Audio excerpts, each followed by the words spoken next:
talking NFL. Welcome to the PreSnap Podcast presented by LineStar alongside Tyler Wiemann. I am Shannon Sommerville, and today we are going to be breaking down this rookie class and the impact they could have on your Underdog Fantasy Best Ball draft. So make sure you are staying tuned right now. We're going to go through all of the star-studded rookie class, and Tyler and we're going to give our thumbs up or thumbs down on whether we think these rookies are going drafted too high or too low, maybe a little undervalued. So you definitely want to tune into us.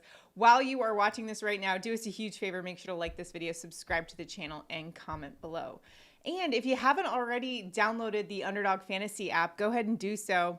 It's a great app, and Ball Mania V is here, so we got to start to get into all of these best ball drafts. If you are unfamiliar with best ball, we have a video that I will link here, and it explains what best ball is. Basically, it is season-long fantasy, but made easy, and it's just a draft prior to the season starting, and it's this big giant tournament where you could win millions of dollars, so you got to be in it to win it. Again, download Underdog Fantasy, use the promo code LineStar, and you'll also get up to $100 of your first deposit match. So make sure to check out that deal. Tyler, we just had a pretty exciting NFL draft. There was so many storylines going on, but now we get to kind of review it from a best ball perspective.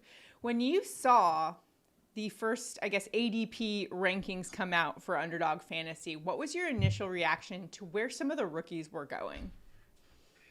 I think a majority of the rookies, or at least the big name ones, are just going too early. And I was kind of shocked at how early some of these guys were going. We're going to go over that. We'll go over some value guys also and get into all of them.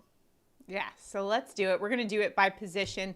So let's start things off with, of course, the quarterback position. And we'll start things off with the number one guy off the board in this year's draft, Caleb Williams, going to the Chicago Bears. And right now, ADP 94.2, quarterback 11 on the board in ADP in Underdog Best Ball drafts. And what I think is super interesting is this is probably one of the quarterbacks going to one of the best situations. I don't remember a quarterback being drafted so high and getting such a good situation behind him. Look at the receivers that he's got at his disposal. What is your reaction from a best ball value perspective here for Caleb Williams? I think he's a little too high. However, you do have, amazing weapons. You got DJ Moore, Keenan Allen, a number 9 pick, which we'll talk about in Odzune. We have DeAndre Swift, Cole Kmet. They have good backup running backs. There is a lot of depth on this offense. So I get the excitement, but he is still a rookie, and he's being drafted before guys like Tua, Brock Purdy. He's going after only a couple picks after Love. And I mean, personally, I'm taking all those guys above Caleb. The only reason I'm taking Caleb before them is if I've already drafted DJ Moore or Keenan Allen or Odzune, but I think all of them are being drafted a little too high.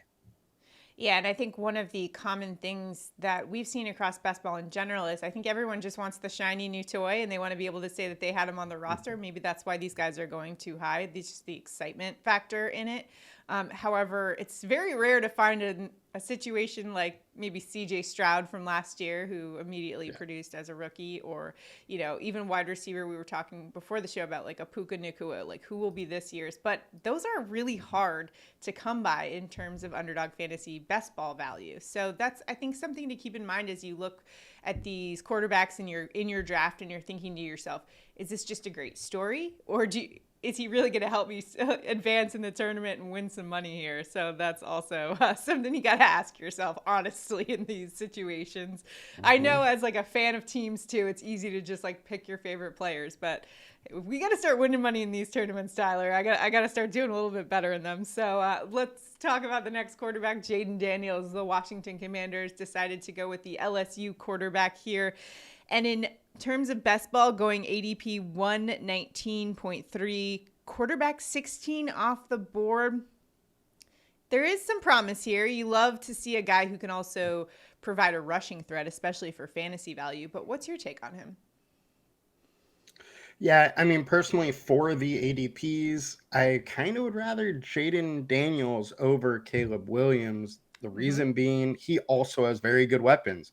He has Terry McLaurin. He has Jahan Dotson. Luke McCaffrey, who we're not talking about, but he is, he's a McCaffrey. He has that lineage. He's Yeah, Christian exactly. McCaffrey's brother. He has Austin Eckler, Brian Robinson, Zach Ertz. And it's an offense that was, Sam Howell was very productive in. And rushing as a quarterback is a cheat code. He can absolutely rush outside of the pocket. So I think he just has a little more upside than Caleb Williams. Caleb Williams is athletic enough to run, but he's just not going to run as much.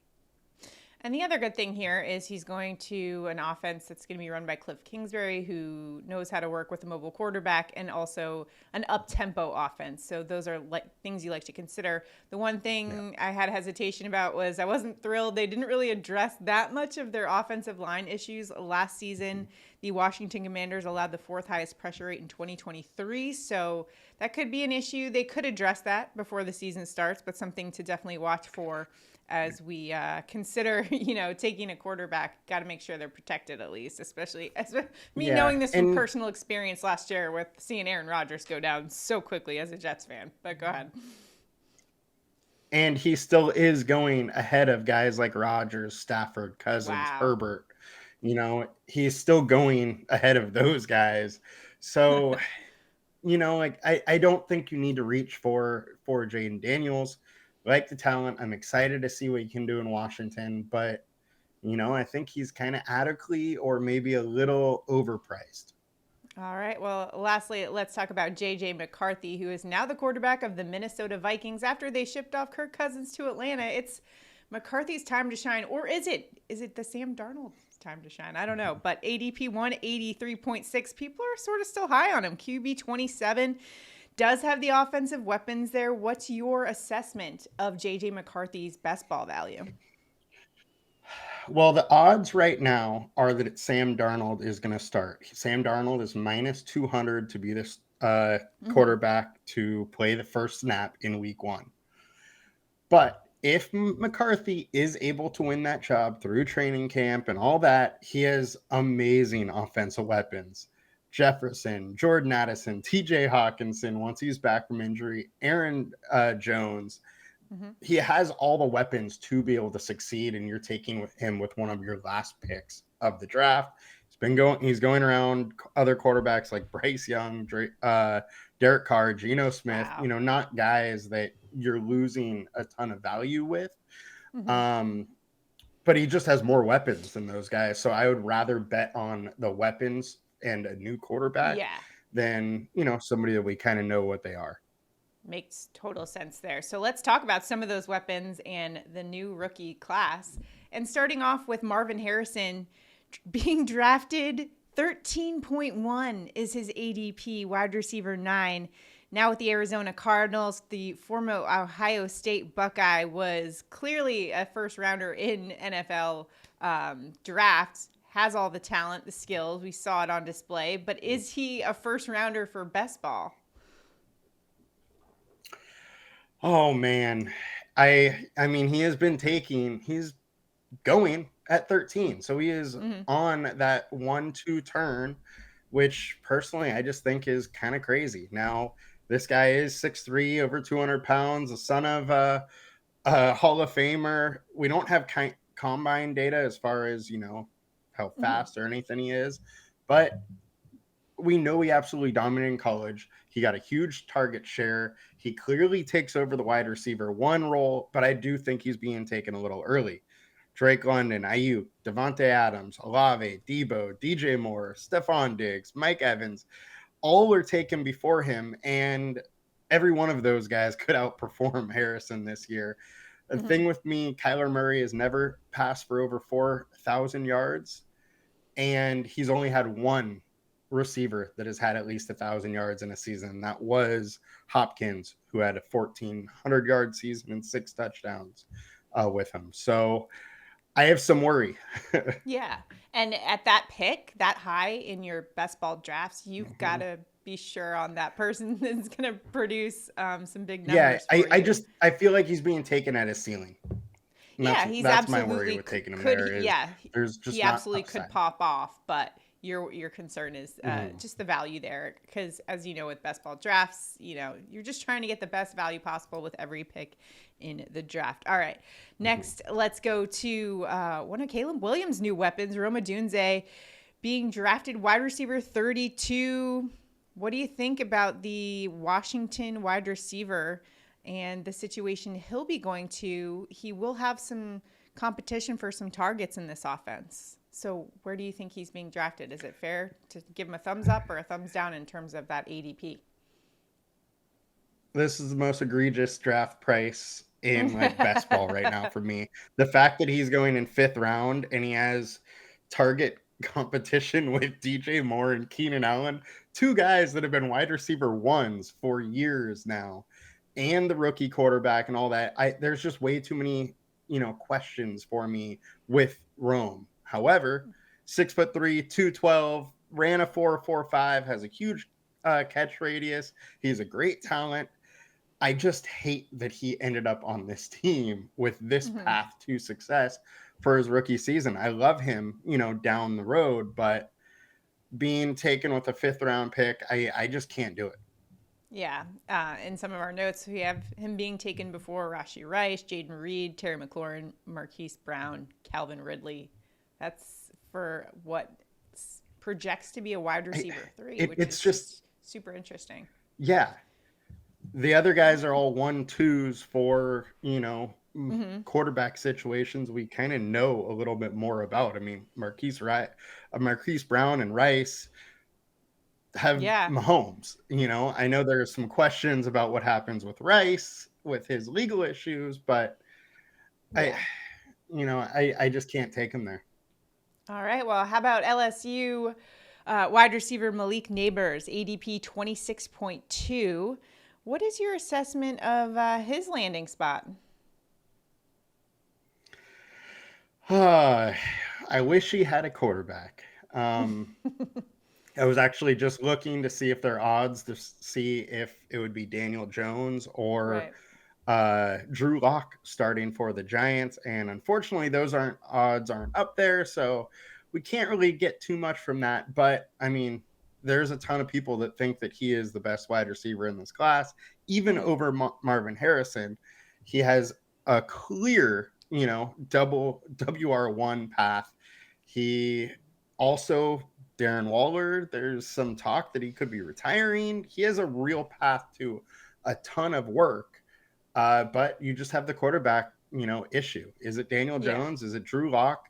At least we've seen Drew Lock give some very, very good wide receiver numbers to, Sutton and company. So I like Nabers, and there's a real path to a ton of workload, which is the upside for him.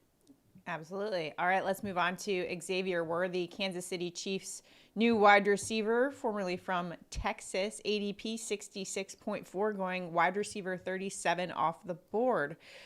What's your assessment of the former Texas Longhorn and his landing spot, and what do you think Andy Reid's going to be doing with him in game planning? See, this is the tricky one. And the reason I think it's so tricky is that, one, he's being drafted very early. He's being drafted right around, proven commodities like Brown and Rice. But then there's also the Rashee Rice's legal issues. Are those going to come and play this year, or is it going to wait till next year? We've seen, season after season, speed really excels in those Andy Reid offenses. Worthy has a ton of it, but he's also only 165 pounds. So there's absolute paths to solid real playing time, and we know he has speed that can be game changing. But Andy Reid also doesn't have a great track record with rookie wide receivers. Outside of Deshaun Jackson and Rice, all the other ones have kind of flopped. So, there's a big give and take here, but it's an interesting spot. Especially with Patrick Mahomes, the one pulling the trigger on the offense. Got to like that spot, at least the upside that is available there. All right, I'm so excited to talk about this. And that's the thing. Go ahead. Oh, Go ahead, with Tyler, Worthy, if you're picking him over Rice or Brown, then you're kind of just betting that Worthy is that number one, So the fact that all Yes. three of them are kind of going there, uh, it's okay. Like, you're not going to be able to get a couple of those guys. You're making your one bet for that guy to be the wide receiver one. So maybe worth taking a shot on him in a couple of your best ball drafts if you feel so Yeah, inclined. I'm absolutely. def- I'm definitely going to be taking some shots on this next wide receiver we're talking about because, of course, he is a Georgia Bulldog, and so am I. So I love Lad McConkey, and I am happy for the Chargers who got him in this draft. He's going ADP 82.6, wide receiver 45, and he was phenomenal for the Georgia Bulldogs, coming up with clutch catches, was a two-time national champion for Georgia. Where do you think he will fit in the Chargers offense here, and will he provide best ball value? He is probably one of the wide receivers I'm most excited to draft. The reason being, the Chargers cleared house for their wide receiver room. No Mike Williams, no Keenan Allen. So they have Quentin Johnson, Josh Palmer, who Johnson, just underwhelmed last year. He didn't get much Yeah. playing time. When he did, he didn't do much with it. And then there's Josh Palmer, who has had chances to really show up, but he's a serviceable wide receiver. He's not a wide receiver one. He's not going to command a ton of targets. And I think there's room for Lad to really come in and get a lot of good targets from a very good quarterback in Herbert. So I think it's interesting. I do expect the pass volume in this Chargers offense to go down a little bit. Yep. I do expect them to rush with their coaching changes and Harbaugh coming in, but I think Lad is a very interesting spot and could be the wide receiver one for this team, which is interesting. And I mean, there's, yes, the coaching change, but you've got Justin Herbert as your quarterback. So you've got to be able to use his strengths to his advantage. And one of those strengths is being able to find some wide receivers. And Lad McConkey is a guy who can line up anywhere, so versatile. And that's one of the things that the Chargers really liked about him, enough to trade up for him. So an interesting one to watch there and some decent value there. How about Keon Coleman, Buffalo Bills? Coming off the board, wide receiver 47, ADP 94.1 overall, the former Florida State Seminole. How does he fit in with this Buffalo Bills team that now is in need of a wide receiver one now that Stephon Diggs is no longer with the Bills? What do you think? Yeah, another thing to mention is that he's 6'3", 213. The other wide receivers they have, and Khalil Shakir and Curtis Samuel, are both smaller guys, 5'11", 6 foot. Not 200 pounds. So I think there's a path for Coleman to be used a little more in the red zone, and they still need a number one. Neither of those guys are number ones. They can be, definite solid pieces to a wide receiver core, but they're not a true number one. So there is a path for Coleman to be that guy. If he can be as good as advertised. I know saying the name hurts you a little bit, but yeah, he's been talking a little trash about my Georgia Bulldogs, even though they absolutely destroyed them 63-3. He was basically saying, like, hey, nobody cares about that game because, Georgia was just mad that they didn't get into the playoffs and whatever. So he certainly knows how to fire up some fan bases. I'll give him that much. But from a best ball perspective, he certainly checks a lot of boxes.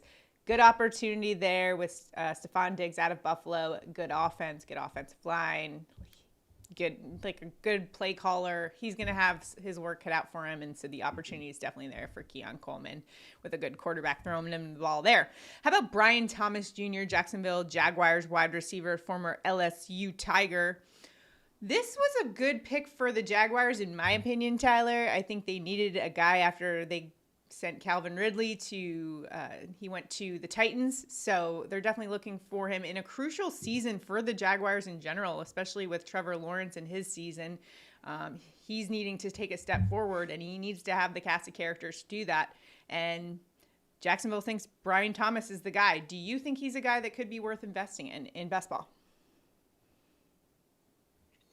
I think he's going too early ADP wise. He's still competing with Gabe Davis, competing with Christian Kirk for targets. At least Calvin Ridley's gone. But I think we got to mention, just because he is a higher draft pick, he is a good prospect. Just there's not a clear path for, Sure. round 6 upside. All right. So maybe thumbs down on that one. All right, let's move on to a new position, running back. And a guy that a lot of best ballers are high on this year is former Texas Longhorns running back Jonathon Brooks, now a Carolina Panther, going 102.1 RB29 off the board. What is your assessment of where Brooks has landed and his role in the Panthers? And could that be good value for best ball purposes? I think it could be a good value, especially this early in the best ball summer. The thing here is that Carolina Panthers had Miles Sanders. They paid him a lot of money, and he ended up being their backup to Chuba Hubbard, who just kind of won the job. So I think that Panthers are absolutely willing to go with a guy that just is better. So that shows some upside and some promise for Jonathon Brooks, but he is working back from an ACL and not expected to be back until like August. So he's going to have some catching up to do. Mm-hmm. Likely isn't a real force for fantasy until the back half of the season. But he was very productive. Last season, 1,100 yards, 25 receptions for another almost 300 yards, 11 touchdowns in 10 games. So he clearly has skills. Just hopefully he is able to get that path to real workload. Another guy with some skills, Trey Benson, going to the Arizona Cardinals. Right now, ADP 101.9, RB28 off the board. Now, he's going into an interesting situation in the Arizona Cardinals. Yes, James Conner is there. However, he is entering that dreaded age 29 season for a running back. What's your take on Benson's outlook? I love Benson as a later round pick. I think his ADP needs to fall a little bit just because there's not real path for him to truly take off unless there's injury. So I love him as a prospect and a running back, but he's behind James Conner. He's not likely to get a ton of work unless Conner gets hurt. All right, for the Los Angeles Rams, they are a team who knows how to draft and find and scout that talent. We saw with Puka Nacua last year. So what about Blake Corum, who they chose to go after in the draft? He's their running back and currently in best ball drafts, ADP 131.4 and the 39th running back off the board. The former Michigan Wolverine could have a nice role here for the Rams. What is your take on this one? But still's got some competition there. What do you think? Yeah, he has competition. Kyren was absolutely amazing last year, and Kyren's clearly the RB1 in this spot here. But this Rams offense and being an RB in that offense is extremely valuable. That RB1, they get a ton of work, and they're used a ton around the goal line. So if anything happens to Kyren, you're talking about, you're getting a guy in the 14th, 15th round who could then be like a 4th round value because he's in that offense. So I like Corum as a late round pick to just, get a little more RBs. I love the late round RBs in best ball just because their weekly projection goes up so dramatically with, injury or luck going your way. All right. And lastly, for the running backs, let's take a look at Kimini Vidal. The Los Angeles Chargers took the running back from Troy. And right now on best ball, he's going ADP 182, RB 55, and going to a Chargers team that no longer has Austin Eckler. He's going to be doing the electric guitar touchdown celebration elsewhere. So will he reap the benefits of that? What do you think? I had to put him down. Look, he's going... I took him in my first draft with my last pick of the draft, and now his ADP is already up to 180, so I do expect that to keep climbing, but I got to mention him. He's only 5'8", he's 213 pounds, ran a 4.46, but he has a real chance at playing time. The Chargers RBs right now are what Baltimore used to have. Gus Edwards, J.K. Dobbins.